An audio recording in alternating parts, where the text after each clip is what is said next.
พระอาจารย์ข้าน้อยขอถามแด่หมอดูบอกข้าน้อยว่าเจ้าเองไปต่อชะตาสะเดาะเคราะห์จำเป็นต้องทำตามบอกข้าน้อย หมอดูบอกไปเสียเคราะห์สะเดาะนามจำเป็นต้องเฮ็ดตามบ่หมอดูก็คือหมอเดาเนาะหมอดูก็คือหมอเดาเฮาจะเฮ็ดตามบ่หรือบ่เฮ็ดตามก็เบิ่งว่าเขาเดาแล้วเขาบอกให้เฮาไปเฮ็ดหยังคันเขาบอกว่าให้เจ้าไปให้ทานเด้อไปให้ทานโลดคันเขาบอกเจ้าว่าไปรักษาศีลอยู่วัดเด้อไปรักษาศีลโลดให้เขาบอกเจ้าว่าไปบวชถือศีล8 9วัดเด้อเจ้าเฮ็ดตามโลดย้อนหยังมันเป็นบุญเป็นกุศลนะคันบอกให้ไปฆ่าสัตว์มาสะเดาะเคราะห์สะเดาะนามบอกต้องเฮ็ดคันเราไปเอาอันนี้เอาอันนั้นมาเสียเคราะห์มาต่อชะตาบ่ต้องเฮ็ดเนาะคันบอกให้ไปให้ทานไปรักษาศีลไปเจริญภาวนาเฮ็ดดีกับพ่อกับแม่เฮ็ดตามโลดเฮ็ดตามโลดหลายๆคนนี่ที่มาวัดป่านาขามนี่นะ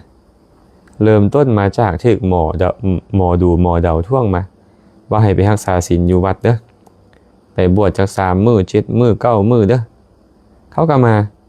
พอมาแล้วได้มาฟังธรรมบางคนกับปรับปรุงเปลี่ยนแปลงความคิดได้การเชื่อถืองมงวยเนี่ยมันบ่แม่นสิ่งที่ถูกต้องมันบ่แม่น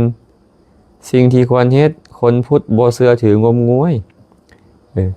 ตอนที่เขามาทีแรกเขายังบ่เข้าใจหยังดอกแต่เริ่มได้ยินได้ฟังครูบาอาจารย์เทศสู่ฟัง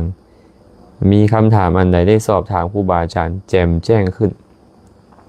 หลายคนก็บ่เชื่อถืออีกแล้วหมอดูหมอเดาบัดนี้แต่เบื้องต้นเชื่อเขามาก่อน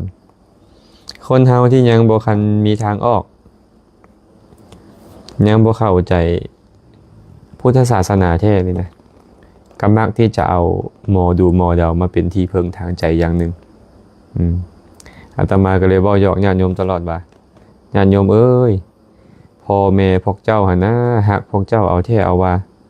บอกสอนแนะนำให้เฮ็ดแต่สิ่งที่ดีๆเว้าแล้วเว้าอีกพวกเจ้าบ่ยอมเชื่อฟังพ่อแม่เลย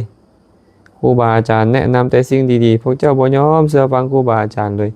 แต่หมอดูหมอเดามาท่วงบาทเดียวเจ้าพร้อมที่จะขายเงินขายซานขายดินดอนตอนหญ้าขายงัวขายควายขายรถขายรางเพื่อไปเสียเคราะห์สะเดาะนามตามหมอเว้าพวกเจ้านี่ตกลงพวกเจ้าฉลาดหรือบ่ฉลาดเนาะอาตมาก็เลยมักเว้าหยอกแก่มิหลีนะกับญาติโยมฉะนั้นนะพวกเราคนพุทธศาสนาบ่เคยสอนให้เสียเคราะห์สะเดาะนามเนาะเป็นเรื่องของผีเป็นเรื่องของพราหมณ์บ่แม่นเรื่องของพุทธศาสนาคันคนพุทธก็คือเรื่องนี้บ่ควรเอาตามนะ